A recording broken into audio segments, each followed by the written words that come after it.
प्यारे नबी सल्लल्लाहु अलैहि वसल्लम फरमाते हैं, जब अल्लाह ताला ने रिश्तेदारी को पैदा किया तो अल्लाह ताला रिश्तेदारी अल्लाह के अर्श से लटक गई और कहने लगी, अला मन वसलनी वसलहुल्लाह व मन क़तअनी क़तअहुल्लाह। कहा कि जो दुनिया में मुझे जोड़े अल्लाह भी उससे जुड़ जाए, और जो दुनिया में मुझे तोड़े अल्लाह भी उससे अपना ताल्लुक़ ख़त्म कर ले।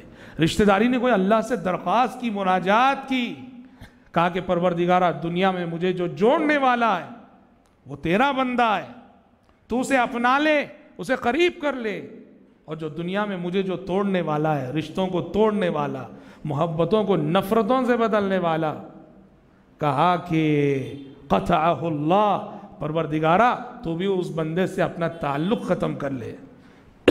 तो लिहाजा मेरे भाई, रिश्तेदारी को जोड़ना, रिश्तों को ज़िंदगी में निभा के चलना, ये मोमिनाना किरदार है। और क़ियामत से पहले ऐसा होने वाला है कि ये मोमिनाना किरदार कम हो जाएगा और इंसान की अना हर जगह गालिब आएगी, इंसान का नफ्स हर जगह गालिब आएगा और ख़ानदान नफ़रतों की आग में जलने लगेंगे, अपनाइयत ना होगी, एक दूसरे के घर में आना जाना ना होगा, एक दूसरे की शक्ल सूरत देखना गवारा ना होगा। कहने को दोनों भाई हैं, कहने को दोनों बहनें हैं, कहने को दोनों रिश्तेदार हैं। अल्लाहुल मुस्तआन।